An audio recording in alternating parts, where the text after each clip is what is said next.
ఆంధ్రప్రదేశ్లో మహిళలకు ఉచిత గ్యాస్ సిలిండర్లను దీపావళి నుంచి పంపిణీ చేయనున్నారు. ఈ మేరకు చంద్రబాబు నాయుడు అధికారికంగానే ప్రకటించారు. అక్టోబర్ 31వ తేదీన దీపావళి రోజున ఉచిత గ్యాస్ సిలిండర్లను పంపిణీ కార్యక్రమాన్ని చంద్రబాబు ప్రారంభించనున్నారు. సూపర్ 6 హామీల అమలులో భాగంగా 3 ఉచిత గ్యాస్ సిలిండర్లను ఆ రోజు నుంచి అమలు చేయనున్నారు. దీంతో మహిళలలో ఉచిత గ్యాస్ సిలిండర్ పొందడానికి ఎవరెవరు అర్హులు అన్న దానిపై ఇప్పుడు ఆంధ్రప్రదేశ్లో చర్చ జరుగుతుంది. అసలు దీనికి అర్హతలను ప్రభుత్వం ఏం నిర్ణయించింది, విధి విధానాలేంటి అన్న దానిపై మహిళలలో హాట్ టాపిక్ గా మారింది. నాడు చంద్రబాబు నాయుడు ఇచ్చిన హామీ మేరకు ఏడాదికి 3 ఉచిత గ్యాస్ సిలిండర్లను పేదింటి మహిళలకు అందిస్తామని తెలిపారు. అంటే పేద అని నిర్ణయించేది ఒకటి, అది తెలుపు రంగు రేషన్ కార్డు. తెలుపు కార్డు ఉన్న రేషన్ కార్డుదారులు ఆంధ్రప్రదేశ్లో దాదాపు 1.30 లక్షల మంది ఉన్నారు.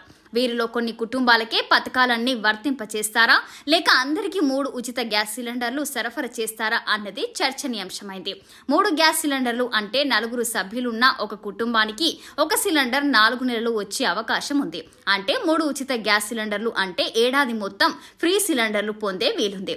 కానీ ఏపీలో రేషన్ కార్డుల మంజూరులో గత ప్రభుత్వంలో అవినీతి జరిగిందని ప్రభుత్వం భావిస్తుంది. అందుకే రేషన్ కార్డుల ఎరివేత కార్యక్రమాన్ని ప్రారంభించింది. ఎక్కువగా తెలుపు రంగు రేషన్ కార్డులను వైసీపీ పార్టీకి చెందిన వారికి ఇచ్చారని టీడీపీ స్థానిక నేతల నుంచి ఫిర్యాదులు అందడంతో కూటమి ప్రభుత్వం దానిపై దృష్టి సారించింది. రేషన్ కార్డుల వల్ల అనేక ప్రభుత్వ పథకాలను 5 ఏళ్ల పాటు పొందారని కూడా వారు చెప్పడంతో దీంతో పింఛన్లపై కూడా దర్యాప్తు చేపట్టింది. రేషన్ కార్డులు తెలుపు రంగు ఏ ప్రాతిపాదికన ఇచ్చారన్న దానిపై దర్యాప్తు ప్రారంభమైంది. అనర్హులకు తెలుపు రంగు కార్డును తొలగిస్తారని తెలిసింది.